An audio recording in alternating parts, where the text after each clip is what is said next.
तो जैसे कि पिछला क्लास में हम लोग क्या किए थे कि बायोलॉजी में नियंत्रण एवं समन्वय का पूरा नोट पढ़ लिए थे, है कि नहीं। आज हम क्या करेंगे कि जो आपका एनसीईआरटी का पूरा क्वेश्चन आंसर है उसको हम आज फिल करेंगे, ठीक है। जो एनसीईआरटी के जो अध्याय जो होता है उसके बीच में का क्वेश्चन भी करेंगे और साथ साथ अभ्यास का क्वेश्चन भी करेंगे, ठीक है। तो दोनों क्वेश्चन को आज हम लोग कंप्लीट करेंगे, नियंत्रण एवं समन्वय का, ठीक है। तो आप लोग इस चैनल को एक बार लाइक सब्सक्राइब कर दीजिए, ठीक है, ताकि हम लोग अच्छे से पढ़ सके ध्यान से, ठीक है। ये हमारा जो है और देख सकते हैं आप पूरा पिछले बैच का रिजल्ट किस तरह से हमारे बच्चों ने परचम लगाया था, ठीक है। तो एक बार निश्चित रूप से आप लोग भी मन लगा के पढ़िएगा, तो निश्चित रूप से यहाँ पे आपका फोटो भी हो सकता है, समझ रहे हैं ना बात। तो आपको मेहनत करना है, अब किस लेवल से मेहनत करना है वो आपको समझना है, एकदम मेहनत में कोई कसर नहीं छोड़िएगा, ठीक है। चलिए आगे बढ़े हम लोग, ठीक है ना। आगे बढ़ते हैं। सबसे पहले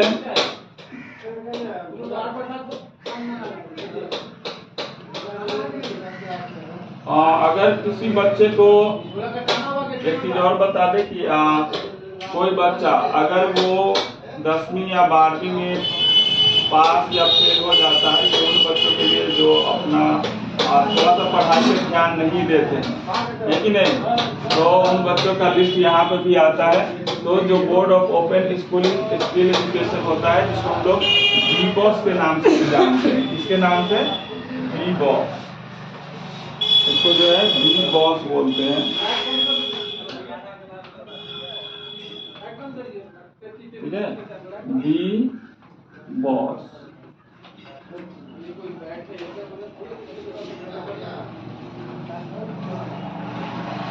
BBOS के नाम से भी जानते हैं शॉर्टकट में, तो उनके लिए भी यहाँ पे आप संपर्क कर सकते हैं, ठीक है ना। एडमिशन लेना हो और या पास करवाना हो, चाहे डायरेक्ट 10th का हो और 12th का हो, तो आप ज्वाइन कर सकते हैं, पता कर सकते हैं।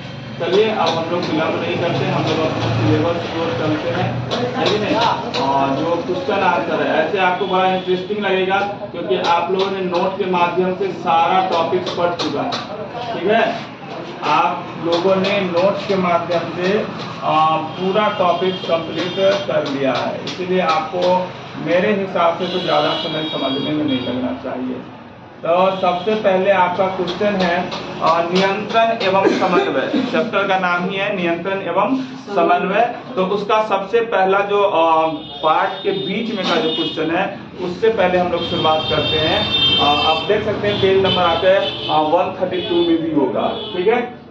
क्वेश्चन है आपका कि प्रतिवर्ती क्रिया और तथा टहलने के बीच में क्या अंतर है। प्रतिवर्ती क्रिया तथा टहलने के बीच में क्या, टहलने के बीच में क्या अंतर है, यही ना, टहलने के बीच में क्या अंतर है।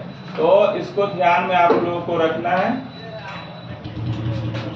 प्रतिवर्ती क्रिया भी हमने आपको नोट में पढ़ाया था, और टहलना तो हम लोग जानते ही है कि जो हम लोग वॉकिंग करते हैं, टहलते हैं, तो अब इसके बीच में अंतर क्या है, क्या डिफरेंस है इस दोनों में, तो उसकी बात करते हैं। तो देखिए अगर हम बात करें सॉल्यूशन में, आपका यहाँ पे सॉल्यूशन हो गया, ठीक है। तो प्रतिवर्ती क्रिया क्या है, मस्तिष्क के इच्छा के बिना होने वाली अनैच्छिक क्रिया है। हमने आपको बताया था कि प्रतिवर्ती क्रिया में उसमें किसी भी तरह से मस्तिष्क का संतुलन नहीं हो पाता, जैसे हृदय का धड़कना, है कि नहीं, उसको हम कंट्रोल कर सकते हैं अपने हिसाब से, नहीं कर सकते, तो वो अनैच्छिक क्रिया भी उसको बोला जाता है। तो प्रतिवर्ती क्रिया क्या है, मस्तिष्क के इच्छा के बिना होने वाली अनैच्छिक क्रिया है। इसका नियंत्रण जो है कौन करता है, मेरुरज्जु के द्वारा होता है। किसके द्वारा होता है? मेरुरज्जु के द्वारा। लेकिन अगर हम बात करें कि टहलने की बात, टहलना जब हम मॉर्निंग वॉकिंग करते हैं, इवनिंग वॉकिंग करते हैं या कहीं चल के जाते हैं, तो टहलने की क्रिया क्या है? एक ऐच्छिक क्रिया है। हमारा मन होगा तो हम खड़े रहेंगे, नहीं तो टहलेंगे, ऐसा ही ना। ये मेरा मन होगा तो रुके रहेंगे, मेरा मस्तिष्क जैसा दिमाग हम मस्तिष्क से कंट्रोल कर सकते है क्या? तो जो हमारी इच्छा के अनुसार होता है, इच्छा के अनुसार ही होता है ना टहलना। हमारा मन करेगा नहीं सोए रहेंगे, सुबह में नहीं मन किया तो टहलने चले जाएंगे। तो टहलना क्रिया क्या हो गया? ऐच्छिक क्रिया। देखिए क्वेश्चन को थोड़ा सा दिमाग से सोचना है, बस थोड़ा सा आप दिमाग को थोड़ा सा एक्टिव रखिएगा। एकदम ये कुछ रट्टा मारने की चीज नहीं है, ऑटोमेटिकली याद रहेगा।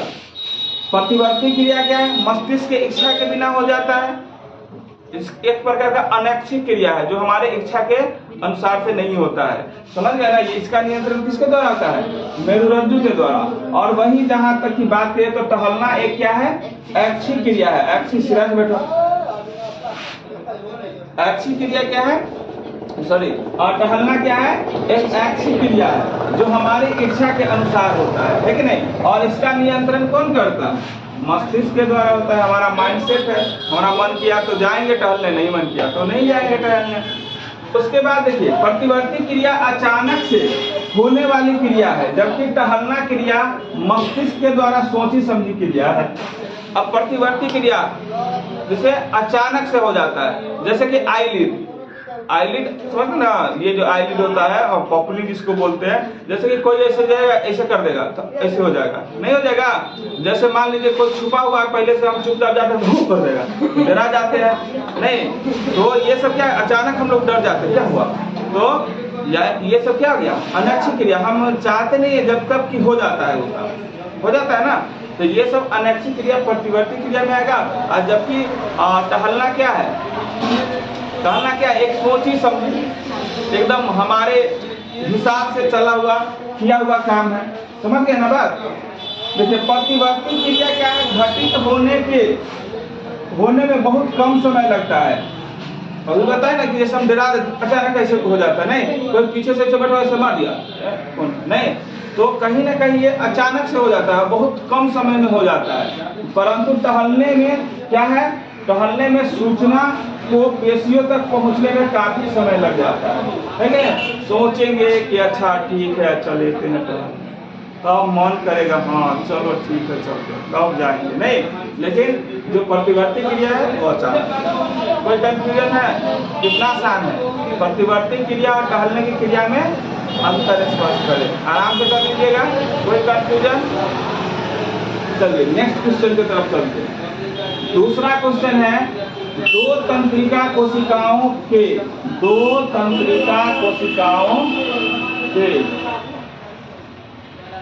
मध्य अंतर्ग्रथन में क्या होता है?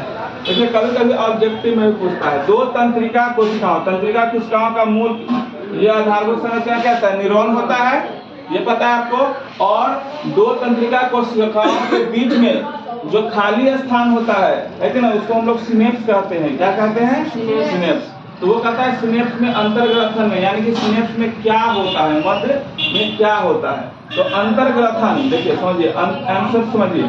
अंतर्ग्रथन मतलब दो तंत्रिका कोशिकाओं के बीच में जो छोटा खाली स्थान होता है उसी को बोलते हैं अंतर्ग्रथन, या उसी को सिनेप्स कहते हैं। क्या कहते हैं? सिनेप्स। ऑब्जेक्टिव में भी पूछता है ये पॉइंट। दो तंत्रिका कोशिकाओं के मध्य खाली स्थान को क्या कहते हैं? सिनेप्स या अंतर्ग्रथन, है कि नहीं? अंतर्ग्रथन। विद्युतीय तरंगों के रूप में आने वाले तंत्रिका आवेग एक रसायन को स्रावित करता है। क्या करता है? रसायन को स्रावित करता है। किसको स्रावित करता है? रसायन को, जो इन खाली स्थान की दरार में आ जाता है। किसके दरार में आ जाता है? खाली स्थान के दरार बोले तो अंतर्ग्रथन में आ जाता है, ठीक है। तथा इन रिक्त स्थान यानी कि सिनेप्टिक दरार को पार करके अपने से अगली तंत्रिका कोशिका की ध्रुविका में इसी प्रकार के विद्युत आवेग को आरंभ कराते हैं। ये क्या करते हैं? कि सबसे पहले जो खाली स्थान होता है तो विद्युत तरंग के रूप में आता है और उस तंत्रिका के आवेग एक रसायन को स्रावित करते हुए, है ना, एक केमिकल को स्रावित करते हुए बहा करके क्या करता है, उन खाली स्थान का जो दरार होता है, सिनेप्टिक दरार जिसको बोलते हैं, सिनेप्टिक दरार, ठीक है ना, तो सिनेप्टिक दरार में क्या कर जाता है, आता है और उसमें जो सिनेप्टिक दरार भर जाता है, क्योंकि मान लीजिए गड्ढा है तो पहले भरेगा, जैसे पानी है, अब पानी आया बीच में ऐसे खाली जगह है तो खाली जगह तो पहले पानी उसमें पूरा भरेगा, उसके बाद वो जाएगा आगे, तो वो क्या करता है, सिनेप्टिक दरार को भरते हुए उसको पार कर जाता है, क्या कर जाता है, पार कर जाता है और अपने से अगली वाले तंत्र, क्योंकि दो तंत्रिका को मध्य में खाली स्थान आता है, तो इधर से मान लीजिए आया किसी गया गड्ढा में, ये गड्ढा फुल हो गया तब फिर इधर वाले तंत्रिका को चलेगा नहीं, तो आगे वाला जो तंत्रिका कोशिका होता है उसकी ध्रुविका में इसी प्रकार के विद्युत आवेग, क्योंकि वो विद्युत आवेग के रूप में आता ही है, तो एक को तो आया और उसके बाद गड्ढा का बना, फिर दूसरा वाला तंत्रिका उसमें भी विद्युत आवेग क्या कर देता है, उत्पन्न कर देता है, समझ गए ना। और इसी प्रकार के का एक अंतर्गत ऐसे आवेगों को तंत्रिका कोशिकाओं या ग्रंथियों तक ले जाता है, और इसी तरह से वो क्या करता है, आवेगों को कहां से, तंत्रिका कोशिकाओं या ग्रंथियों तक पहुंचाते रहता है। समझ में आ गया। तो दूसरा क्वेश्चन में कोई कंफ्यूजन है? नेक्स्ट क्वेश्चन, तीसरा क्वेश्चन है, मस्तिष्क का कौन सा भाग शरीर की स्थिति का संतुलन का अनुरक्षण करता है? मस्तिष्क हम लोग पढ़े थे बड़ा अच्छा से, पढ़े थे ना हम लोगों ने। मस्तिष्क का कितना भाग होता है? 3 भाग, अग्र मस्तिष्क, मध्य मस्तिष्क और पश्च मस्तिष्क, पढ़े थे ना। ये 3 तरह के मस्तिष्क का 3 भाग होता है, अग्र मस्तिष्क, मध्य मस्तिष्क और पश्च मस्तिष्क। तो आपका यहाँ पे क्वेश्चन हम तीनों के बारे में पढ़े भी थे, है कि नहीं। तो मस्तिष्क का कौन सा भाग शरीर की स्थिति तथा संतुलन का अनुरक्षण करती है? क्या करती है? अनुरक्षण करती है। अनुरक्षण का मतलब समझते हैं? हाँ, उनका मतलब पूरा बोल सकते हैं। अनुरक्षण का मतलब जीवन जीने के लिए जो जब तक जीवन जीता है तो उसको कंट्रोलिंग करके रखता है कि नहीं, उस पर नियंत्रण करके रखता है, उसका जो भी नीड होता है उसको पूरा करता है, समझ गए ना। उस चीज का जो भी नीड होता है, जरूरत होता है, उसको पूरा करता है। तो देखिए, पश्च मस्तिष्क का अनु मस्तिष्क, कौन सा मस्तिष्क का? पश्च मस्तिष्क का अनु मस्तिष्क शरीर के स्थिति तथा संतुलन का अनुरक्षण करता है। याद रहेगा, ऑब्जेक्टिव भी पूछेगा तो भी, 2 नंबर में पूछेगा तो भी। मस्तिष्क का कौन सा भाग शरीर की स्थिति को संतुलन का अनुरक्षण करता है? पश्च मस्तिष्क का अनु मस्तिष्क। पश्च मस्तिष्क का अनु मस्तिष्क क्या करता है? शरीर की स्थिति तथा संतुलन को अनुरक्षण करता है। और यह प्रम मस्तिष्क के पिछले भाग में नीचे की ओर स्थित होता है। आपसे पूछ देगा कोई कि पश्च मस्तिष्क का अनु मस्तिष्क कहाँ स्थित होता है, तो कहाँ होता है? प्रम मस्तिष्क के पिछले भाग में नीचे की ओर स्थित होता है। कहाँ स्थित होता है? नीचे की ओर स्थित होता है। और यही ऐच्छिक पेशियों की गति को नियंत्रित करता है। किसको नियंत्रित करता है? ऐच्छिक पेशी का मतलब जो हमारे इच्छा के अनुसार, जो हम सोच समझ के जिस काम को करते हैं उसको क्या करता है? नियंत्रित करता है। कोई कंफ्यूजन? कोई कंफ्यूजन नहीं है? नेक्स्ट क्वेश्चन चले। अब ध्यान से देखिए, हम लोग पूजा पाठ करते हैं, है कि नहीं। बैठल की पूजा पर, मन बाटे भूजा पर, है कि नहीं। लोग दिन भर सहता है और रात में कब पूजा करे, खाना भी होना चाहिए ना। देखो, किसी संत ने कहा कि भूखे पेट भजन नहीं होता, मतलब जो आदमी भूखा है उससे भगवान का भक्ति नहीं होता है, समझ गए। और लोग पूजा करता ही है मतलब खाली पेट से। अब इस दोनों में बड़ा समस्या है। अब दोनों में तो कंट्रावर्सी हो गया ना। एक संत कहता है कि भूखे पेट भजन नहीं होता, मतलब आप भूखा पेट है तो आपसे भगवान का भक्ति नहीं होगा। और एक आदमी जो भगवान का भक्ति करने के लिए, पूजे करने के लिए भर दिन भूखले रहता है। अब किसका बात माने? किसका बात माने? चलिए, खैर कोई बात नहीं। हम लोग अगरबत्ती जलाते हैं, बहुत तरह की अगरबत्ती जलाते हैं। जरूरी नहीं कि हम पूजे वाला अगरबत्ती जाते हैं, आजकल मच्छर अगरबत्ती भी चलता है कि नहीं। मच्छर अगरबत्ती भी कॉलिंग आ रहा है, एक सेकेंड आप लोग लाइन पे रहिए।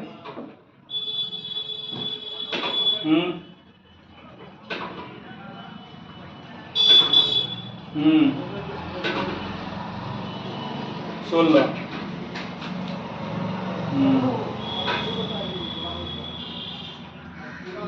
तुम्ही को पता होगा ना।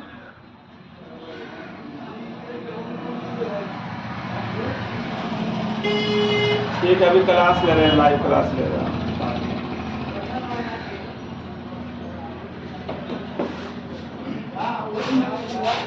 तो अब जो नेक्स्ट क्वेश्चन है कि हम एक अगरबत्ती के गंध का पता कैसे लगाते हैं, है कि नहीं। तो हम लोग पूजा करते हैं, वहां पे भी बहुत अच्छा अच्छा अगरबत्ती सब आता है, और मच्छर भी काटता है तो हम लोग अगरबत्ती जलाते हैं कि नहीं जलाते। तो अगरबत्ती जलाते हैं तो आपको सेंट आते रहता है किसी न किसी तरह का, किसी में गुलाब के फूल जैसा, किसी में चमेली के फूल जैसा, किसी में गेंदा के फूल जैसा, है कि नहीं, और किसी में थोड़ा सा अच्छा नहीं लगता है कि नहीं, किसी में धूप के जैसा आता है।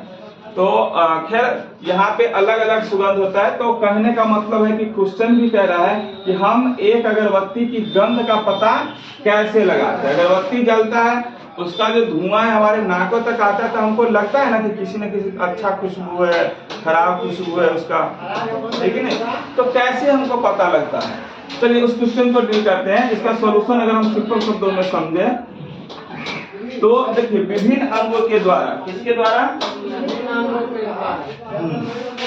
विभिन्न अंग का मतलब क्या हुआ, अलग अलग अंगों के द्वारा क्या है कि बाहर से सूचना पाने के लिए, कहां से, बाहर से सूचना पाने के लिए मस्तिष्क में कुछ केंद्र होते हैं। क्या होते हैं कि देखिए, विभिन्न, हमारे शरीर बहुत सब अंग है ना। अब इस अंगुल को दबाओगे तो भी दर्द होगा, इसको दबाओगे तो भी दर्द होगा, यहाँ पे मारोगे तो भी दर्द लगा, यहाँ पाँव में कुछ होगा तो भी, मतलब हमारे पूरा बॉडी का जितना भी अंग है कि नहीं, कहीं भी कुछ भी किसी तरह का मतलब कोई रिएक्शन होता है बॉडी में, या कोई अटैचमेंट होता है, या कोई सेंसेशन, मतलब किसी तरह का एक्टिविटी अगर शरीर में होता है, तो उसके सूचना पाने के लिए, बाहर से सूचना पाने के लिए मस्तिष्क में क्या होता है, कुछ केंद्र होता है। क्या होता है, कुछ केंद्र होता है। हमारे नाक में गंधग्राही, यानी कि घ्राणग्राही जिसको बोला जाता है, गंधग्राही का ही दूसरा नाम क्या है, घ्राणग्राही होता है, जिसके न्यूरॉन हवा के साथ विस्तरित अगरबत्ती के कणों को संवेदना के रूप में ग्रहण करते हैं। किसके रूप में ग्रहण करते हैं, क्वेश्चन को समझिए अच्छे से। सबसे पहले तो समझ गए, बाहरी सूचनाओं को प्राप्त करने के लिए मस्तिष्क में एक क्या होता है, केंद्र होता है, और हमारे नाक में, है कि नहीं, हमारे नाक में क्या होता है, गंधग्राही का दूसरा नाम घ्राणग्राही भी है, जो एक बार वर्ड आपको लिखना है, जो इसके दोनों नाम हम लिख दिए, आपको एक नाम लिखिए, ठीक है। जिसके क्या है, न्यूरॉन, घ्राणग्राही की जो न्यूरॉन है वो क्या करता है, हवा के साथ, इसके साथ हवा के साथ जो है वो क्या करता है, विस्तृत मतलब जो फैला हुआ अगरबत्ती का जो कण है कि नहीं, उसके संवेदना के रूप में क्या करता है, ग्रहण करता है, कलेक्ट करता है, ठीक है ना।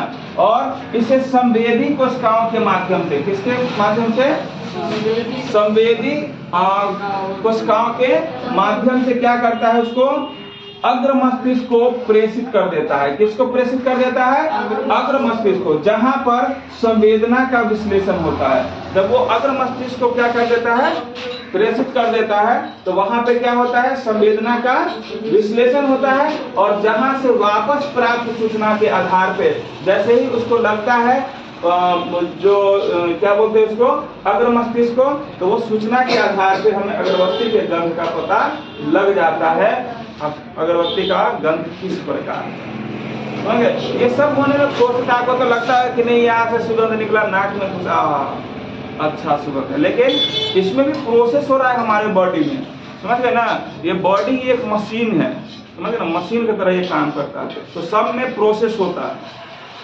कोई कंफ्यूजन है, अगरबत्ती का गंध का पता कैसे लगाएंगे, क्या होता है, क्या होगा, कि जब वो क्या होता है कि जो नाक में जो घ्राणग्राही होता है उसके जो न्यूरॉन होते हैं वो बाहर के हवा के साथ जो अगरबत्ती का कण जो होता है वो क्या करता है, उसको क्या करता है, उसको कलेक्ट करता है कि नहीं। आप संवेदना क्या होता है उसके रूप में उसको ग्रहण कर लेता है, साथ ही साथ संवेदी कोशिकाओं के माध्यम से वो क्या करता है, अग्र मस्तिष्क को संप्रेषित मतलब अग्र मस्तिष्क को पास भेज देता है। और अग्र मस्तिष्क के पास भेजने के बाद उसका क्या होता है, संवेदना का विश्लेषण होता है। उसको विश्लेषण करने के बाद ही पता चलता है अगरबत्ती के गंध का। अब अगरबत्ती का गंध अच्छा वाला है कि खराब वाला है या किस कैटेगरी का है, समझ में आ गया। नेक्स्ट क्वेश्चन पे चलते हैं। तो नेक्स्ट क्वेश्चन है प्रतिवर्ती क्रिया में मस्तिष्क का क्या भूमिका है। अभी तो जस्ट ऊपर में सबसे पहला क्वेश्चन ही पढ़े हैं, प्रतिवर्ती क्रिया तथा टहलने की क्रिया में अंतर स्पष्ट करें। नहीं तो यहाँ पे हम सबसे पहले ही पढ़े कि प्रतिवर्ती क्रिया जो हम मस्तिष्क से परे है, मस्तिष्क के कंट्रोल में है ही नहीं, लेकिन अनैच्छिक क्रिया है, अचानक हो जाने वाली क्रिया है, बहुत कम समय में हो जाता है। तब तक हम बॉडी को कंट्रोल करें तब तक घटना घट जाता है। तो आप क्वेश्चन से देखने से लग रहा है, क्वेश्चन पूछ रहा है आपको कि प्रतिवर्ती क्रिया में मस्तिष्क की क्या भूमिका है। तो आप भी बताइए प्रतिवर्ती क्रिया में मस्तिष्क की क्या भूमिका है। तो देखिए प्रतिवर्ती क्रिया जो है मस्तिष्क के द्वारा ना होगा, क्योंकि हमको पहले ही अभी बताया कि मस्तिष्क का उसमें कोई भूमिका हमको तो नहीं लगता, लेकिन फिर भी क्वेश्चन है तो उसको तो बताना पड़ेगा आंसर, 2 मार्क्स का तो उसको डील करना पड़ेगा। तो समझिए प्रतिवर्ती क्रियाएं जो है मस्तिष्क के द्वारा न होकर तुरंत ही मेरुरज्जु द्वारा पूरी की जाती है।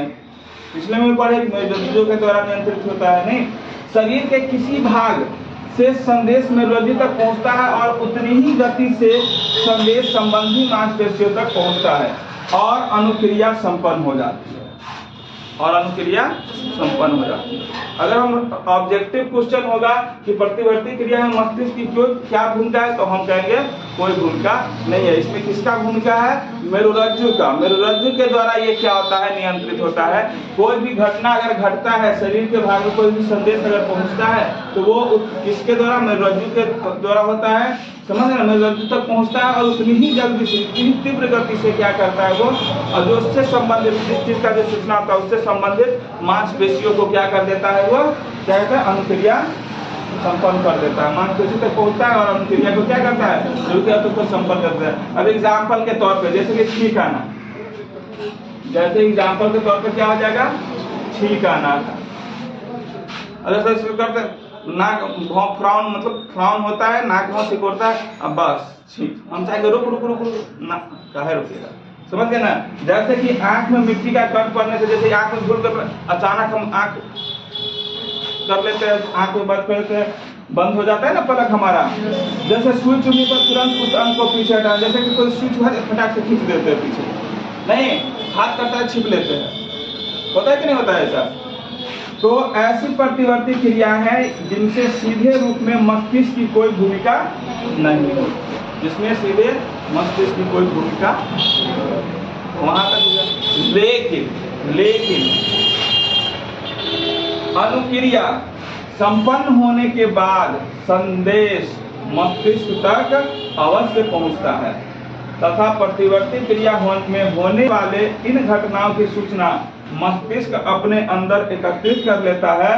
और कुछ अनैच्छिक क्रियाएं जैसे रक्तदाब, लाराना का नियंत्रण पश्च मस्तिष्क में स्थित मेडुला के द्वारा भी किया जाता है। कहने का मतलब जब ये घटना घट जाती है तब मस्तिष्क को सूचना तो मिलता है कि नहीं, लेकिन उस समय तक कोई भूमिका नहीं होता उसको नियंत्रण करने में।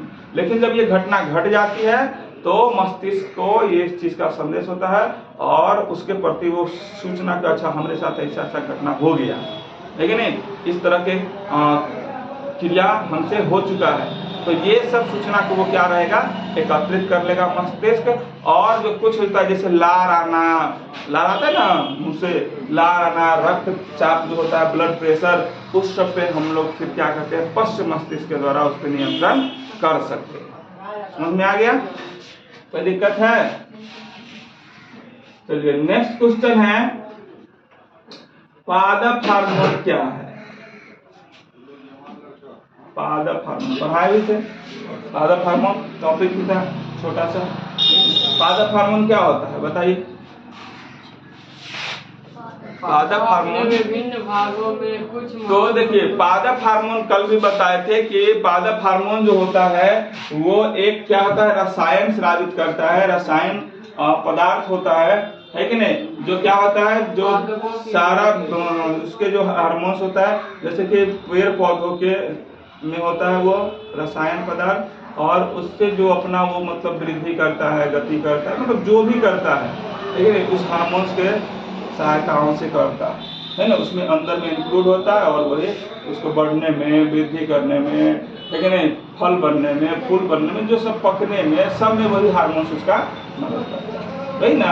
अगर हम देखिए, अगर हम ठीक से समझ लें तो पादप हार्मोन क्या है, तो पादप अपने विभिन्न भागों में से कुछ महत्वपूर्ण रसायन स्रावित करते हैं जो पादप की वृद्धि, बीजों को अंकुरन, फलों का पकना तथा कई अन्य क्रियाओं को नियंत्रित करते हैं, उन्हें पादप हार्मोन कहते हैं। क्या कहते हैं?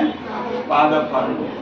याद रहेगा, आप नोट सेक्शन को भी एक बार देख लीजिएगा, वहाँ पे अच्छे से हमने पूरे टॉपिक वाइज डीलिंग किया है। पादप हार्मोन क्या होता है, पादप हार्मोन कितने प्रकार के होते हैं, वो सब ऐसे पादप हार्मोन कितने तरह के होते हैं, 5 तरह के होते हैं, नहीं 5 तरह के होता है। कौन कौन? ऑक्सिन, और उसके बाद क्या होता है, जिबरेलिन्स, उसके बाद होता है साइटोकाइनिन, उसके बाद होता है एथिलीन, क्या होता है, एथिलीन, और एक और होता है, एक और होता है ना कोई, क्या, एब्सिसिक एसिड, क्या होता है, एब्सिसिक एसिड। तो टोटल 5 प्रकार के जो होता है पादप हार्मोन होता है। कितने हैं पादप हार्मोन, याद रहेगा ना, 5 तरह के होता है पादप हार्मोन। चलिए नेक्स्ट क्वेश्चन है छुई मुई। छुई मुई का पेड़ होता है, पौधा, नाम सुने कभी, छुई मुई, लजगिज्जी का नाम सुने हैं, गांव घर में लोग बोलता है लजगिज्जी घास है, छूने के बाद उसी कुड़ जाता है, नहीं सुने हो, गांव घर में बोलता बड़ा लजगिज्जी घास है, तो छूते हैं हम उसी कुड़ जाते हैं। खैर चलिए, उसी का नाम हम लोग शुद्ध हिंदी में समझते हैं, वो छुई मुई बोलते हैं, उसको क्या बोलते हैं, छुई मुई। छुई मुई की पत्तियों की गति जो होता है प्रकाश की ओर प्ररोह की गति से किस प्रकार भिन्न है। प्रकाश के प्ररोह मतलब प्रकाश की ओर प्ररोह जो होता है, कोई भी हम अभी बताए थे आपको जब जलानुवर्तन पढ़ रहे थे, प्रकाशानुवर्तन पढ़ रहे थे, ऋतुवानुवर्तन, तो प्रकाश की ओर मुड़ के गति करता है पौधा, नहीं तो प्रकाशानुवर्तन कहलाता है। कहने का मतलब उसका गति जो है वो किसके ओर होता है, प्रकाश की ओर। लेकिन छुई मुई जो पत्तियां हैं, छुई मुई पादप की जो पत्तियां हैं, उसकी गति प्रकाश की ओर प्ररोह की गति से किस प्रकार भिन्न है, प्रकाश की ओर प्ररोह से अलग है कि नहीं, भिन्न है, अलग। कैसे? तो देखिए छुई मुई पादप की पत्तियों की गति प्रकाश की ओर प्ररोह की गति से भिन्न है, मतलब प्रकाश की ओर जो प्ररोह होता है उस तरह से अलग है, क्योंकि प्रकाश की ओर प्ररोह की गति प्रकाशानुवर्तन गति होती है। अभी जैसे बताए हम आपको, जो प्रकाश की ओर मुड़ से अगर पौधा गति करता है जो उसका अंग, तो वो क्या कहलाता है, प्रकाशानुवर्तन। तो उसी का गति है जो ऑक्सिन हार्मोन द्वारा नियंत्रित होती है। किसके द्वारा नियंत्रित होती है? ऑक्सिन हार्मोन के द्वारा नियंत्रित होती है। लेकिन छुई मुई पादप की पत्तियां छूने के कारण, किसके कारण? छूने के, जैसे हम उसको छुएंगे तो जल की मात्रा में परिवर्तन करके फैलती है। किसकी ओर परिवर्तित करके? जैसे हम उसको छूते हैं तो उसमें से हल्का जो है वाटर की तरह निकलता है कि नहीं, और जब पानी निकलता है तो वो क्या करता है, जल परिवर्तन करके फैलती व सिकुड़ती है, जो प्रकाश के से नियंत्रित नहीं होती है। अब जैसे ही कि उसमें हम छुए तो पत्तियों में पानी आएगा झटका सा, तो उस क्या करता है, या तो सिकुड़ेगा या फैलेगा, है कि नहीं, जो प्रकाश की और उसको प्ररोह करने से रुकेगा, यानी कि उससे नियंत्रित नहीं होगा। और इस प्रकार से छुई मुई पादप के पत्तियों की गति प्रकाश की ओर प्ररोह की गति से भिन्न हो जाती है, प्रकाश की ओर प्ररोह की गति से भिन्न हो जाती है। समझ में आया बात? क्योंकि जैसे छुएंगे तो क्या होता है, पादप छुई मुई पादप के पत्ते जैसे तो छुएगा ना तो वो सिकुड़िए जाएगा, बंद कर लेगा पत्ता का। समझ गए? उसमें ऐसे है, अगर उसको जैसे आप टच करिएगा ऐसे तो सीधे फटाक से हो जाएगा। समझ गए ना?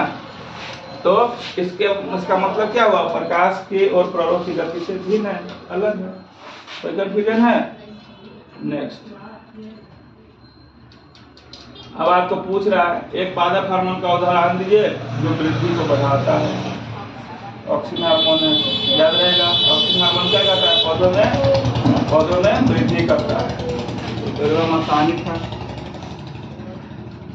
अब देखिए किसी सहारे के चारों ओर प्रतान की वृद्धि में ऑक्सिन किस प्रकार का है? किसी सहारे के चारों ओर, ठीक है ना। तो प्रतान के पत्ते, इसका सॉल्यूशन समझिए कि प्रतान के पत्ते और तने के रूपांतरित रूप भी होते हैं। किसके होते हैं? प्रतान के पत्ते जो होते हैं वो क्या होते हैं? और तने के रूपांतरित रूप भी होते हैं, यानी कि एक तना का रूपांतरित रूप भी पत्ता होता है और धागे व रस्सी की तरह संरचनाएं होता है। इसमें किस तरह का संरचना होता है? धागे एवं रस्सी की तरह। तथा स्पर्श के प्रति जैसे ही हम उसको छूते हैं तो उसके प्रति संवेदनशील होता है। छूने पर वो कैसा होता है? बहुत संवेदनशील होता है। इसके किसी सहारे के संपर्क में आते ही जल तथा ऑक्सीजन विपरीत दिशा में गतिशील हो जाता है। किसके दिशा में हो जाता है? विपरीत दिशा में। इस प्रकार पर कोशिकाएं लंबी व तन्य हो जाती है और इस तरीका से कोशिका क्या हो जाता है? लंबी हो जाता है और तन्य हो जाती है और प्रतान जो है मुड़ करके आधार से लिपट कर उसे जकड़ लेता है। क्या कहता है? आधार से लेकर के उसको देखिए ये पेड़ पौधा में जो लत्ती के होता है, जैसे घिउरा के ही मान लीजिए, तो जो फूल होता है ना वहाँ पे घिउरा का जब वो उसका लत्ती जब बढ़ता रहता है तो देखिए उसके जड़ से वो धागा की तरह निकलता है और जो उसको सहारा मिलता है उसमें से घुमा लेता है ना और उसको जकड़ लेता है, पकड़ लेता है ताकि सहारा उसको मिले। समझ गया बात? तो वही समझ में आ गया ना। बहुत सारा चीज का लत्ती होता है, सिर्फ घिउरा की नहीं, मतलब बहुत सारे ऐसे लत्ती वाला जो होता है। हाँ, जो भी सब्जियां हो गया या पौधा का, तो वो जब सहारे से ऊपर की तरफ बढ़ता है या कहीं जाता है तो क्या कहता है? पकड़ के जाता है, पकड़ के। समझ गए ना? उसी को बोलते हैं किसी सहारे के।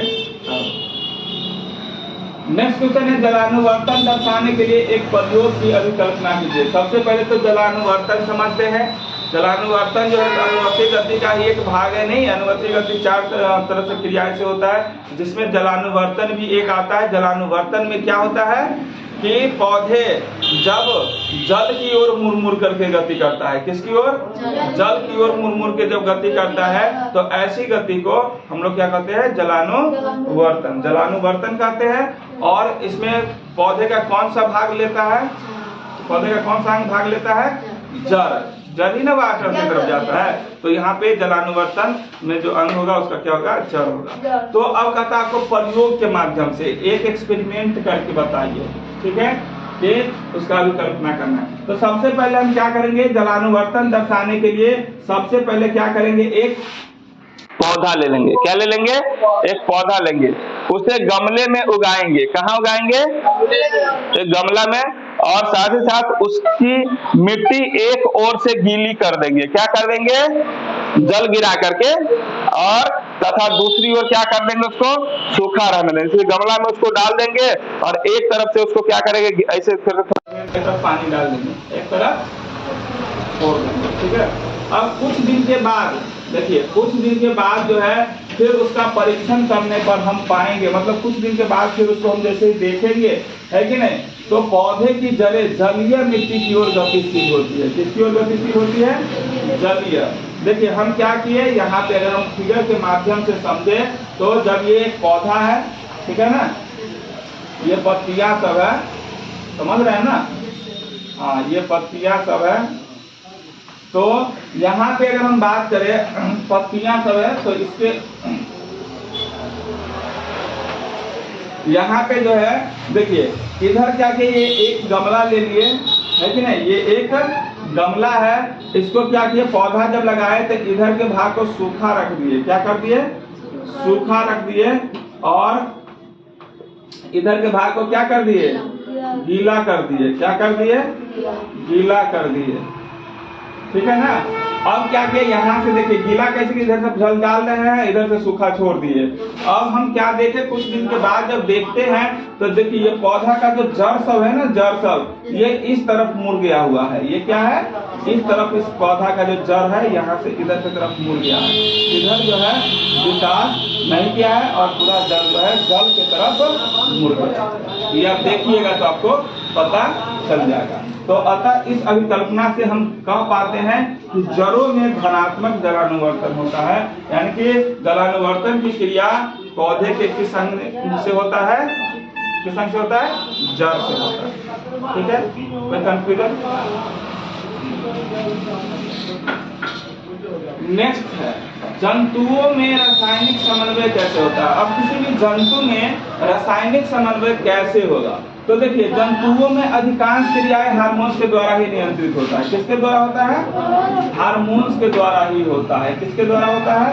हार्मोन्स के द्वारा होता है। ठीक है, और विशेष ग्रंथियों द्वारा कुछ हार्मोन स्रावित होता है, यानी कि जो विशेष कुछ जो ग्रंथियां होता है उसी के द्वारा, ग्रंथियों के द्वारा ही हार्मोन्स का स्रावित होता है ना, हार्मोन्स में आता है। तो रक्त के साथ मिल करके वो उस अंग तक पहुंचता है। मतलब जो भी ग्रंथियों के द्वारा हार्मोन स्रावित होता है, तो जो जिस कैटेगरी का हार्मोन्स होता है, जिससे जो कुछ होता है शरीर में, ठीक है नहीं, तो वो रक्त के माध्यम से उस तक पहुंचता है। ठीक है, साथ ही साथ जहाँ इन्हें कार्य करना होता है, ठीक है, और जंतुओं में ये हार्मोन से रासायनिक समन्वय करते हैं, और जंतुओं में ये हार्मोन से क्या करते हैं, रासायनिक समन्वय करते हैं। कोई दिक्कत? नेक्स्ट है आयोडीन युक्त नमक के उपयोग की सलाह क्यों दी जाती है। हमने आपको कल भी मतलब पिछले क्लास में भी और नोट्स में आपको पढ़ाया था, ठीक है।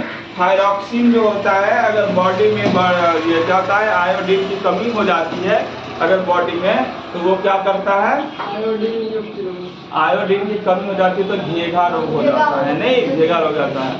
तो इसके लिए हम लोग क्या करते हैं, आयोडीन युक्त नमक खाते हैं। देखिए यहाँ पे क्वेश्चन भी आपके आ गया, और ये क्वेश्चन एग्जाम में पूछता है, 2 नंबर का क्वेश्चन DVI क्वेश्चन है आपके लिए।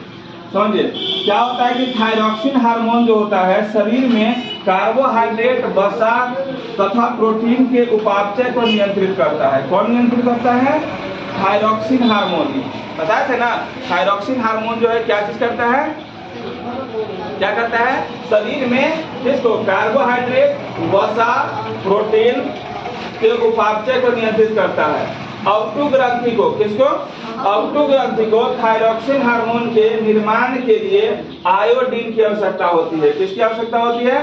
आयोडीन की आवश्यकता होती है। और आयोडीन की अगर आपको कमी हो जाएगी, आयोडीन की कमी से क्या सा रोग हो जाता है, घेंघा रोग, जिसको हम लोग गाइटर बोलते हैं, इंग्लिश में गाइटर बोलते हैं, घेंघा रोग हो जाता है। और इस रोग से बचने तथा आयोडीन की शरीर में कमी दूर करने के लिए आयोडीन युक्त नमक के उपयोग की सलाह दी जाती है।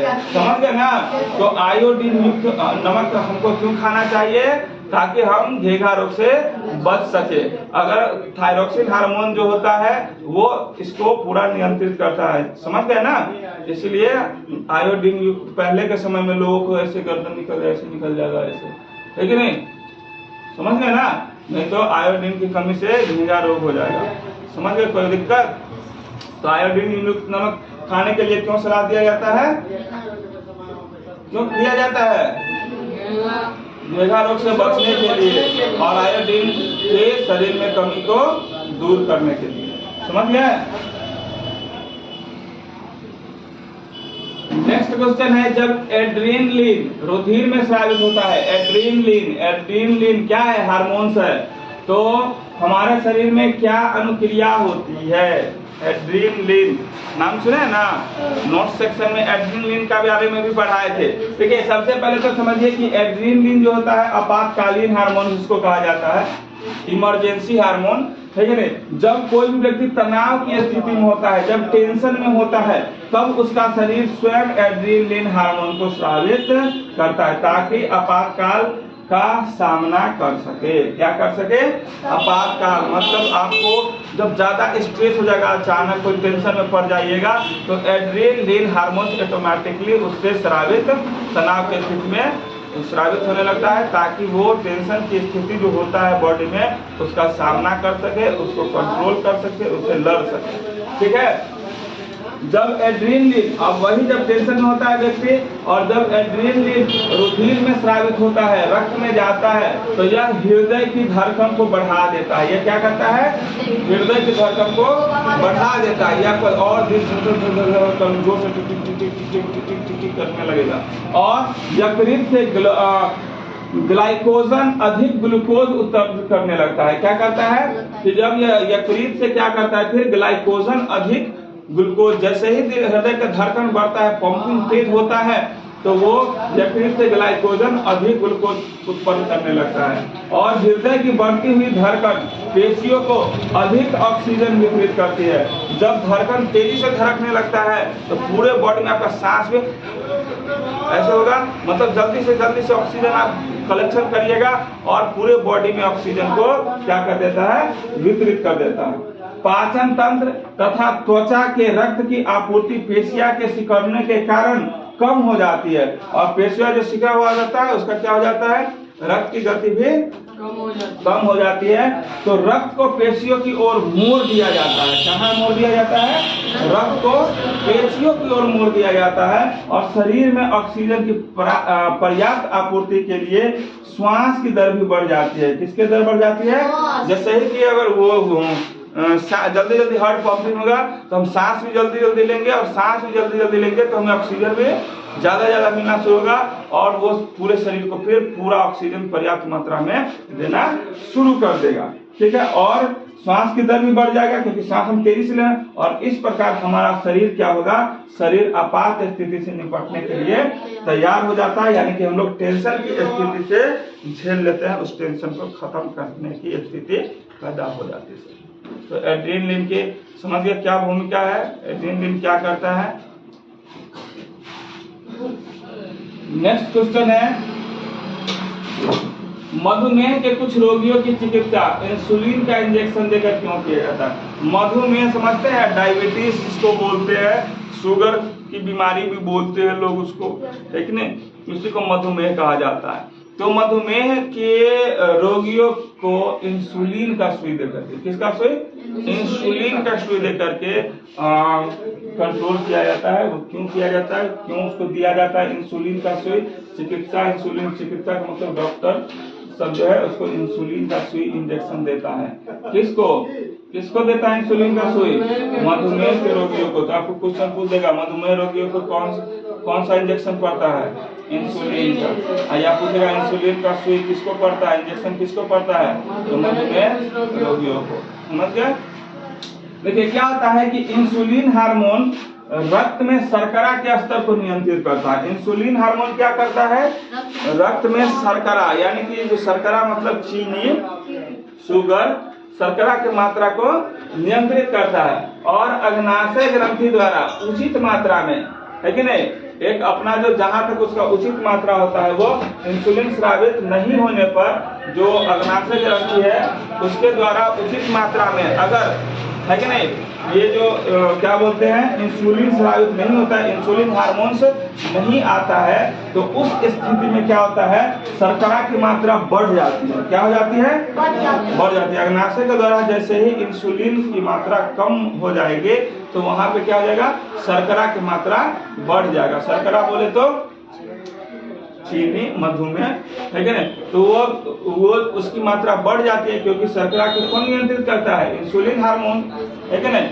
तो जब वैसे ही शर्करा बढ़ जाता है तो ऐसे में शरीर द्वारा ग्लूकोज को ठीक प्रकार से उपयोग नहीं किया जा सकता। जैसे ही शरीर में शर्करा की मात्रा बढ़ेगा तो शरीर में ग्लूकोज का क्या होगा, ग्लूकोज का उपयोग नहीं किया जा सकता है, और इस स्थिति में व्यक्ति मधुमेह का रोगी बन जाता है। किसका रोगी बन जाता है, मधुमेह, क्योंकि शर्करा का मात्रा बढ़ जाता है, नहीं, और इसलिए मधुमेह का रोगी हो जाता है। अतः इंसुलिन का इंजेक्शन दे करके, किसका इंजेक्शन दे करके, इंसुलिन। कब इंसुलिन का देंगे, जब अग्नाशय ग्रंथि के द्वारा उचित मात्रा में इंसुलिन स्रावित नहीं होता, समझ गए ना, तब जाकर के शर्करा का मात्रा बढ़ जाता है, और शर्करा का मात्रा बढ़ जाता है तो वहाँ पे क्या होता है, शरीर में ग्लूकोज जो है ठीक ठाक से काम ही नहीं करता है, उपयोग नहीं उसका होता है, और जिस स्थिति में कौन सी बीमारी से जूझ जाता है पीड़ित व्यक्ति, मधुमेह रोगी बन जाता है।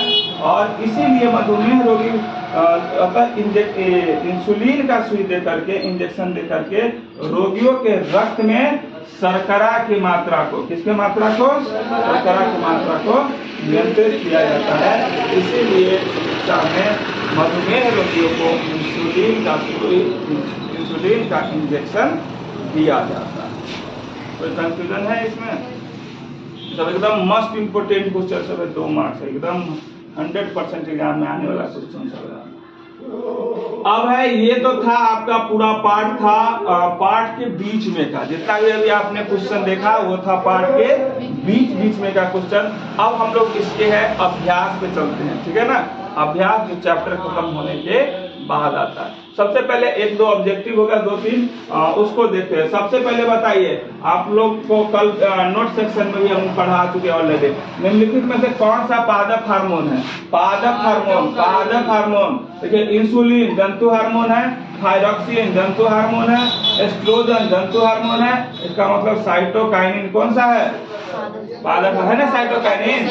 कौन कौन होता है पादप हार्मोन?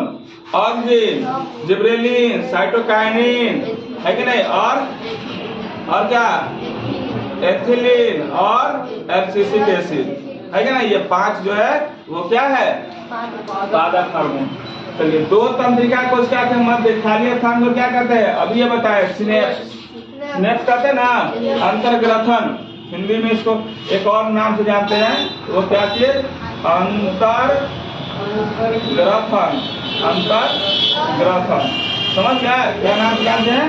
अंतर्ग्रथन। तो 2 कोशिकाओं के मध्य खाली स्थान को क्या कहते हैं? सिनेप्स कहते हैं या अंतर्ग्रथन बोलते हैं। याद रहेगा। मस्तिष्क का उत्तरदायी है। मस्तिष्क क्या क्या कर सकता है? सोचने के लिए, बिल्कुल मस्तिष्क सोचता भी है। हृदय स्पंदन के लिए भी करता है। शरीर का संतुलन के लिए, इसका मतलब मस्तिष्क उत्तरदायी है सब कुछ। अब यहाँ पे फिर आपका क्वेश्चन आंसर सेक्शन है। देखिए, हमारे शरीर में क्वेश्चन आपका है,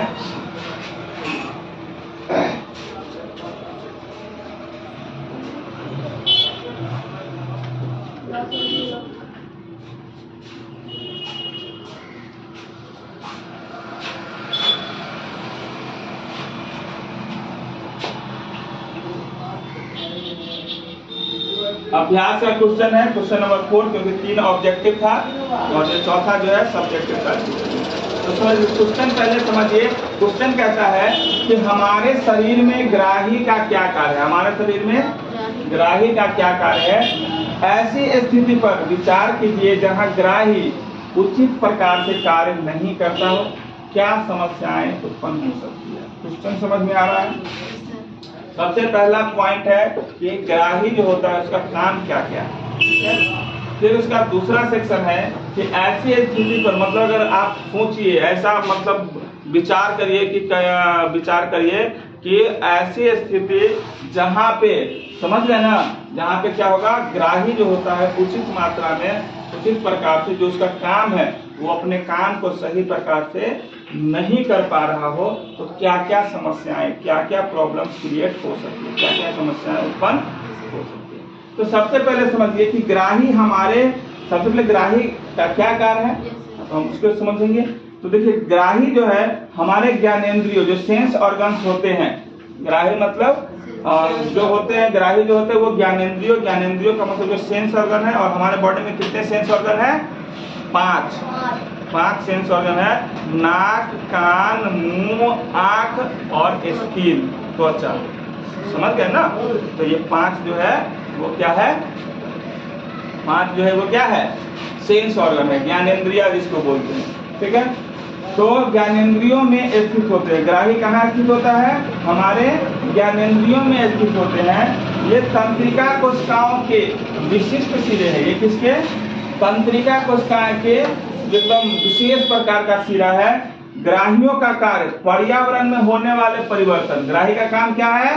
पर्यावरण में होने वाले परिवर्तन की सूचना ग्रहण कर उन सूचनाओं को विश्लेषण हेतु, प्रतिक्रिया हेतु मस्तिष्क को भेजना है। किसको भेजना है?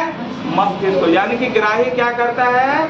अब ग्राही का काम क्या है? वो क्या करता है कि पर्यावरण में होने वाले जो घटनाएं हैं, पर्यावरण में होने वाले जो रिएक्शंस है, उसके घटना को क्या करता है?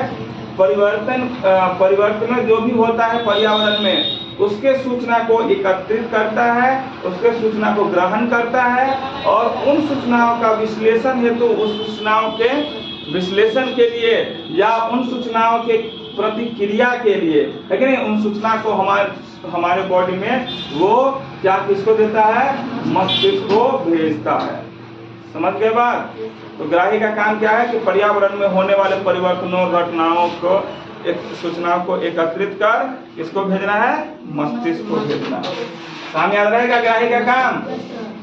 अब किसी कारणवश, अब देखिए किसी कारणवश, दूसरा सेक्शन तो बोला था ना कि विचार कीजिए ऐसी स्थिति का जब ग्राही सही ढंग से जहाँ पे काम नहीं करता, तो किसी कारणवश अगर ऐसा आप मान लीजिए किसी भी कारणवश, अब कारण नहीं पूछ रहा है किस कारणवश, किसी भी कारणवश अगर मान लीजिए कि वो ग्राही जो है सही तरीके से अगर काम नहीं करता है तो मस्तिष्क सूचनाएं ग्रहण नहीं कर पाएगा। मान लीजिए उसका ग्राही काम करना बंद कर देगा, सही से काम नहीं करेगा, तो जो भी परिवर्तन होगा, जो भी घटना घटेगा एटमॉस्फेयर में, एनवायरमेंट में, उसका सूचना मस्तिष्क को मिलेगा नहीं मिलेगा, क्योंकि ग्राही का काम ही है कि जो पर्यावरण में होने वाले परिवर्तन है, घटना है, उसके सूचना को मस्तिष्क तक पहुंचाना विश्लेषण के लिए, है कि नहीं। तो उसको मस्तिष्क तक तो पहुंच ही नहीं पाएगा अगर ग्राही काम नहीं करेगा। समझ गए ना? तो देर से करेगा भी तो बहुत देर से करेगा, धीरे धीरे करेगा, इससे शरीर को बहुत हानि पहुंच सकती है। उससे क्या होगा, शरीर को बहुत हानि पहुंच सकती है, यहाँ तक कि मृत्यु भी हो सकती है। अब करिए ना कैसे, अब पूछ सकते हैं ना कि अगर ग्राही सही तरीके से काम नहीं करेगा तो किसी भी चीज का घटना जो होगा एनवायरमेंट में, तो उसका सूचना तो मस्तिष्क को मिलेगा ही नहीं, और नहीं तो मिलेगा भी तो बहुत देर से मिलेगा। तो उस स्थिति तक वो क्या होता है, बहुत घटना, शारीरिक नुकसान भी पहुंच सकता है, यहाँ तक कि चाहता है कि मृत्यु भी हो सकता है। अगर हम एग्जाम्पल के माध्यम से ही समझे इसको, एग्जाम्पल के माध्यम से ही समझे, यदि हमारी आंखें के ग्राही देखने की संवेदना प्रकाश को प्राप्त ही नहीं करे, मान लीजिए कि जो ग्राही है, जो देखने का क्षमता है, वो देखने का मतलब जो पूरा ग्राही जो सूचना देता है मस्तिष्क को, अगर वो देखने की चीज को खत्म कर दे, समझ गए ना, प्रकाश को प्राप्त नहीं करे, प्रकाश के बारे में नहीं बताए, तो हम यह सुंदर संसार देख पाएंगे कभी देख पाएंगे? मान लीजिए आँख है लेकिन ग्राही काम करना आँख का बंद कर देते, देखते हुए किसी व्यक्ति को आँख तो जैसे हमको आपको ऐसा ही लगता है, लेकिन उसकी आंखों से दिखाई नहीं देता है कि नहीं, तो उसका ग्राही कहीं ना कहीं काम करना बंद कर देता है। तो जब काम करना बंद कर देता है तो उसका ग्राही जो है, जो देखने वाला जो है, तो वो क्या करता है, लाइट की सूचना को उसको देता ही नहीं है, इसको उसको देख नहीं पाता। और जब आप खुद सोचिए कि अगर आपके पास आंख नहीं रहेगा तो क्या देख पाइएगा संसार को, नहीं देख पाइएगा, तो अपने आप को आप कैसा फील करिएगा, आप बारिश की तरफ नहीं। जिसको बचपने से नहीं आंख है, पैदाइशी आंख नहीं है, वो तो तंगा ठीक है, उसको पता नहीं है दुनिया क्या है। लेकिन जो आदमी आंख सही रहता है, पूरा दुनिया संसार देखता होता है, और उस आदमी का जब आंख खराब होता है तो समझ में आता है क्या दुनिया है, नहीं क्या दुनिया, उसको बहुत अफसोस होता है। तो अपने आप को कितना वो दर्द महसूस करे, कोई कंफ्यूजन तो समझ में आ गया ना। ग्राही क्या काम क्या है, और ग्राही अगर काम करना बंद कर देगा तो क्या होगा। फिर 5 मार्क्स में कभी कभी क्वेश्चन पूछ लेता हुआ, एक तंत्रिका कोशिका क्या बोलते उसको, न्यूरॉन की संरचना बनाइए तथा इसके कार्यों का वर्णन कीजिए। इसके कार्य का न्यूरॉन के ये क्वेश्चन पूछता है, मोस्ट इम्पोर्टेंट क्वेश्चन है। कभी कभी सिर्फ खाली चित्र बनाने के लिए बोलेगा था 2 नंबर, और क्वेश्चन कार्य के साथ डील करने तो 5 नंबर। देखिए, तो सबसे पहले समझते हैं कि तंत्रिका कोशिका, जिसको हम लोग न्यूरॉन भी कहते हैं, न्यूरॉन, ठीक है ना। तो तंत्रिका तंत्र की क्रियात्मक व संरचनात्मक इकाई है, और यह सूचनाओं को विद्युत आवेग के द्वारा शरीर के एक भाग से दूसरे भाग तक ले जाता है। किसके द्वारा ले जाता है, विद्युत आवेग के द्वारा जो है सूचनाओं को शरीर के एक भाग से दूसरे भाग तक ले जाता है। चलिए देखते हैं थोड़ा सा फिगर के माध्यम से। ऐसे फिगर आप लोग को हमने नोट्स में भी पढ़ाया अच्छा था, ठीक है नहीं। ये जो है इस तरह की संरचना होती है, ठीक है ना।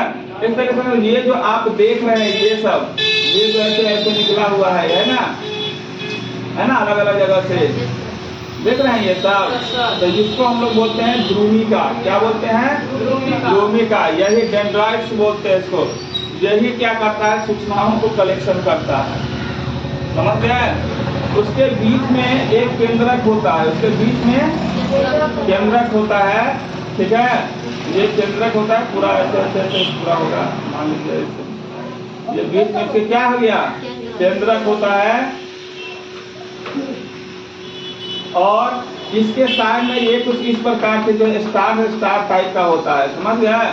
इसमें आपको थोड़ा सा फिगर में नहीं दिख रहा होगा, लेकिन होता है इसमें स्टार टाइप का, जिसको कोशिकाएं बोलते हैं। क्या बोलते हैं, कोशिकाएं। देखिए ये जो दो तंत्रिका कोशिका है, इसके बीच में आप खाली स्थान भी देख रहे हैं, इसी को बोला जाता है सिनेप्टिक दरार। क्या बोलते हैं, सिनेप्टिक दरार, जिसको सिनेप्स कहा जाता है। दो तंत्रिका कोशिका के मध्य खाली स्थान को सिनेप्स कहते हैं, इसको तंत्रिका बोल रहा है। और ये जो तंत्रिका तंत्र मतलब कि न्यूरॉन का जो सबसे लास्ट भाग होता है, लेकिन वो तंत्रिका का अंतिम सिरा कहलाता है। क्या कहता है, तो एक तो फिगर हो गया। आप फिगर को अच्छे से डील कर सकते हैं, कोई दिक्कत नहीं ना। फिगर तो बना लीजिएगा ना अच्छे से। हाँ, फिगर तो आप अच्छे से कर।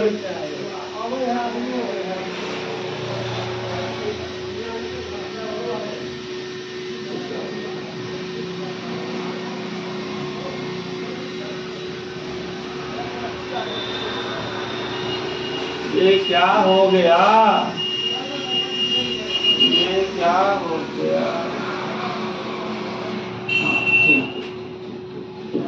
हाँ, समझ में आ गया ना, कोई कंफ्यूजन। चलिए अब जो है ये तंत्रिका तंत्र जो है, जिसको हम लोग न्यूरॉन कहते हैं, ठीक है नहीं, ये तो समझ गए, है कि नहीं। ये जो है तंत्रिका तंत्र क्या है, तंत्रिका तंत्र क्रियात्मक और संरचनात्मक इकाई है, और यही सूचनाओं को विद्युत आवेग के द्वारा शरीर के एक भाग से दूसरे भाग तक पहुंचाता है। तो इस काम करता कैसे है, तो देखिए कार्य, इसका कार्य क्या है, इसका काम क्या है कि ये कोई भी सूचना तंत्रिका कोशिका के ध्रुविका दंडित सिरे द्वारा अपार्जित की जाती है। जो ध्रुविका दंडित है, इसके ही द्वारा, ये सब जो देख रहे हैं, इसके द्वारा ही ये उपार्जित करता है, मतलब कलेक्ट करता है। और एक रासायनिक क्रिया के द्वारा यह विद्युत आवेग पैदा कर देता है। ये क्या कर देता है, रासायनिक अभिक्रिया के द्वारा जो है ये क्या करता है, विद्युत आवेग पैदा कर देता है। और यह आवेग ध्रुविका से क्या होता है, यह आवेग ध्रुविका से कोशिकाएं तक जाता है। आप देख सकते हैं ध्रुविका से कहां तक जाता है, ये जो ध्रुविका है इससे लेकर के कहां तक आ जाता है, कोशिका, ये बीच में जैसे विस्तार की तरह होता है नहीं, ये कोशिकाएं तक आता है। और फिर तंत्रिका, तंत्रिका जिसको एक्सॉन बोलते हैं, तंत्रिका जिसको एक्सॉन बोलते हैं, वहां से होता हुआ अंतिम सिरे तक पहुंचाता है। यानी कि ये सूचनाओं को यहाँ तक तंत्रिका खिलाता है, और इस पाइप के माध्यम से जो ये है तंत्रिका को होते हुए ये कोशिका के अंतिम सिरा तक पहुंचा देता है। समझ गए। एक्सॉन के अंत में विद्युत आवेग कुछ रसायनों का विमोचन करता है। जब ये अंत में चला जाता है तो कुछ रसायन का ये क्या करता है, विमोचन करता है। और ये रसायन रिक्त स्थान या कोशिका सिनेप्स, जो सिनेप्टिक दरार जिसको बोलते हैं, उसी को पार करता है। और साथ ही साथ इसकी अगली तंत्रिका कोशिका, मतलब जो बाद वाली तंत्रिका कोशिका होती है, उस तंत्रिका कोशिका की तरफ का क्या करता है, विद्युत आरंभ प्रारंभ कर देता है। मतलब एक तंत्रिका कोशिका से जाता है, अंतिम तक जाता है, और फिर दूसरा तंत्रिका कोशिका जो होता है उसमें सिनेप्टिक दरार होता है दो तंत्रिका कोशिका के बीच में, है कि नहीं। हाँ, तो उसको भरता है और फिर दूसरा वाला तंत्रिका कोशिका के पास चला जाता है। समझे ना, उस तंत्रिका कोशिका के पास जाता है और फिर उसमें भी विद्युत आवेग को प्रारंभ कर देता है, ठीक ना। और अंतर्ग्रथन से, जिसको सिनेप्स कहते हैं, ठीक है ना, सिनेप्टिक दरार, सिनेप्स के क्या होता हुआ यह मस्तिष्क तक पहुंच जाता है। कहाँ तक पहुंचता है, मस्तिष्क तक। और मस्तिष्क संदेश ग्रहण कर उस अनुक्रिया करता है। यानी कि एक सूचना को कलेक्शन, मतलब कोई भी घटना क्रिया करने से पहले वो क्या करता है, तंत्रिका कोशिका की जो भूमिका होती है वो सूचनाओं को कलेक्शन करता है, और कलेक्शन कर करके उसको फिर क्या करता है, कोशिकाएं तक पहुंचाता है। और कोशिकाएं जो है उसके माध्यम से फिर क्या कहता है, तंत्रिका के होते हुए तंत्रिका कोशिका के अंतिम सिरा तक चला जाता है। नहीं, और उसके अंतिम सिरा तक जाने के बाद जब फिर दूसरा वाला तंत्रिका कोशिका होगा तो उसके बीच में एक गैपिंग होगा, नहीं, जिसको हम लोग क्या कहते हैं, सिनेप्स कहते हैं या सिनेप्टिक दरार कहते हैं, तो अंतर्ग्रथन या बोल सकते हैं। तो उसके होते हुए वो फिर उसको पार करता है और फिर दूसरा कोशिका को वो संदेश दे देता है, मतलब उसमें विद्युत आवेग उत्पन्न कर देता है, प्रारंभ कर देता है। और इस तरीका से ये सूचना कहाँ तक पहुँच जाता है, मस्तिष्क तक पहुँच जाता है। और जैसे ही मस्तिष्क तक पहुँचता है तो हम फिर उस क्रिया को करने के लिए तत्पर हो जाते हैं, उस क्रिया को करते हैं। प्रेरक तंत्रिका इस अनुक्रिया को संबंधित पेशियों तक, जो प्रेरक कोशिका होता है वो क्या करता है, इस अनुक्रिया को, मतलब जो चीज का सूचना दिया, ठंडा लग रहा है, गर्मी लग रहा है, तो उसके लिए क्या हम करेंगे, तो वो क्रिया करने के लिए प्रेरक की तंत्रिका इन अनुक्रिया के संबंधित पेशियों को खबर देता है और तत्पश्चात उसके बाद संबंधित अंग, जो उससे रिलेटेड अंग होता है, वो पेशिया उचित अनुक्रिया करता है जो उसको करना चाहिए। समझ में आया बात? समझ में आया ना? तो न्यूरॉन का संरचना और उसके कार्य लिखना बहुत इम्पोर्टेंट है, इसको भी देख लीजिए। अब देखिए ये सब आप पढ़े हुए हैं। पादप में प्रकाशानुवर्तन किस प्रकार होता है?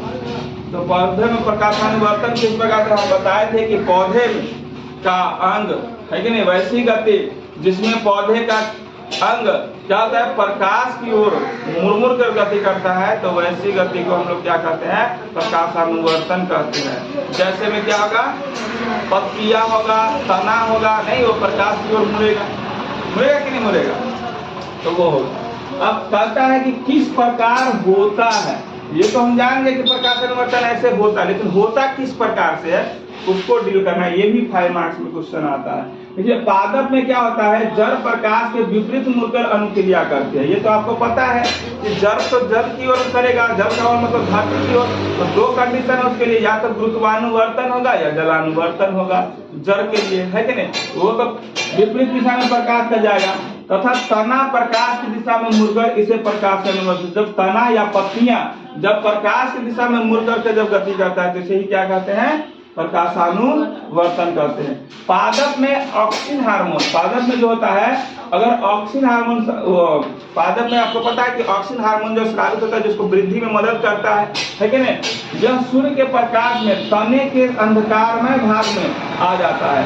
यह क्या कहता है, सूर्य के प्रकाश में तने के अंधकारमय भाग में आ जाता है और वहां की कोशिकाओं को लंबा करके, वहां की कोशिकाओं को क्या कर देता है, लंबा कर देता है और प्रकाश की ओर झुका देता है। कहाँ झुका देता है, प्रकाश की ओर झुका देता है, जिससे तना प्रकाश की ओर गति करने लगता है। जिससे क्या होता है, तना जो है प्रकाश की ओर गति करने लगता है और वृद्धि करने लगता है।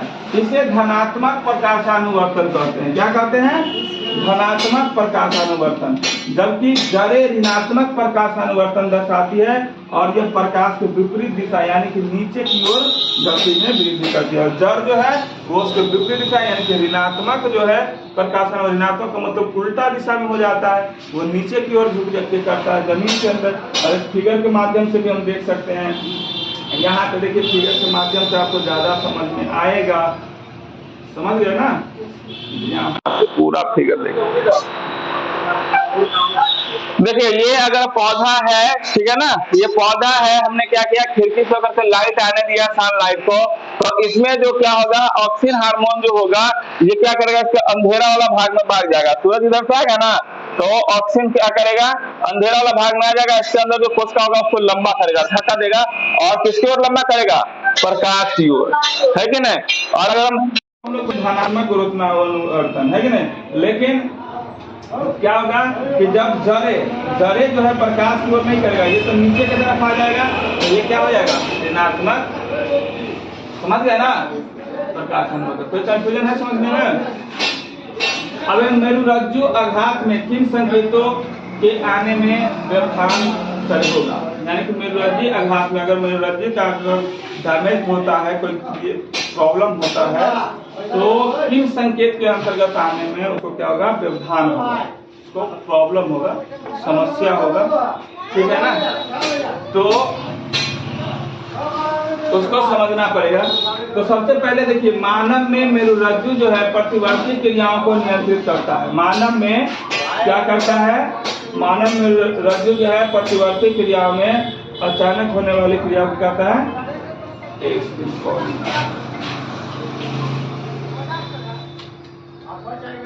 हाँ हेलो, अरे अभी क्लास ले रहे हैं, तुमको बोले नहीं होला क्लास चल रहा है।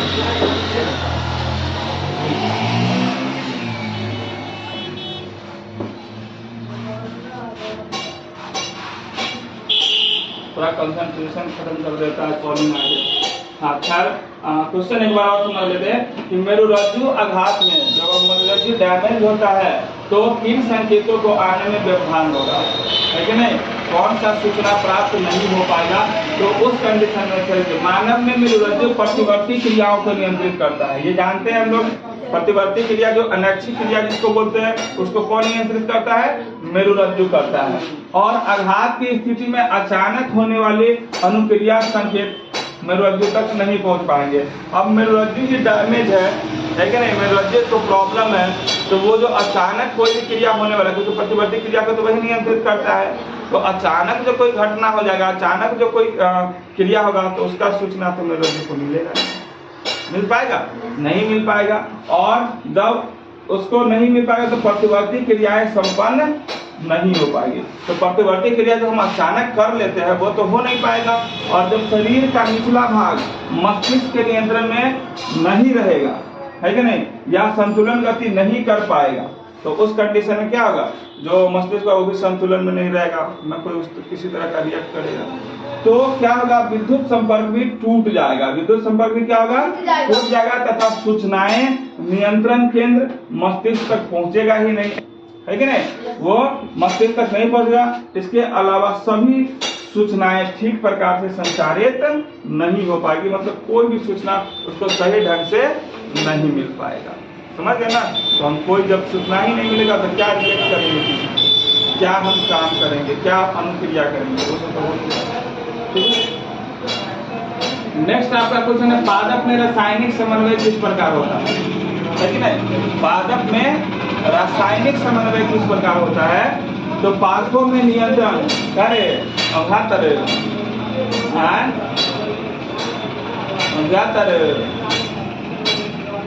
ये कौन बात हुआ, ना पढ़ रहा है, क्यों किया रहा है,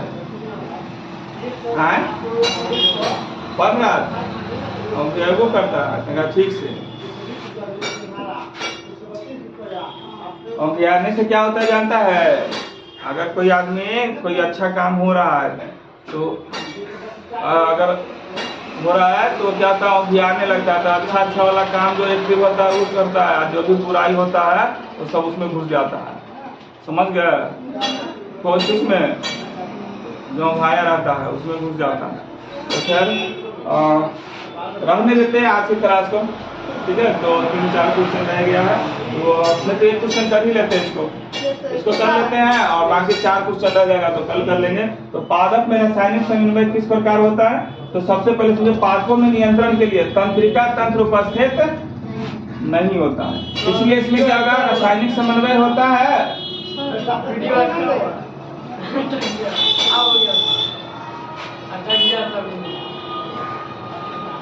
पादप में रासायनिक समन्वय किस प्रकार होता है, तो नियंत्रण के लिए तंत्रिका तंत्र उपस्थित क्या होगा, नहीं होगा, इसलिए इसमें रासायनिक समन्वय होता है।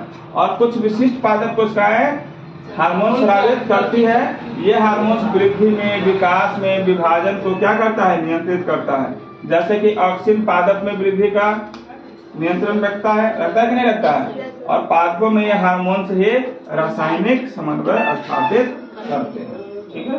तो ये आपका मानसिक जो है, और 4 क्वेश्चन और इस चैप्टर में रह गया जो हम लोग नेक्स्ट क्लास में कंप्लीट याद कर ही लेंगे, ठीक है। तो आज की क्लास रहने देते हैं यहीं पे, ठीक है।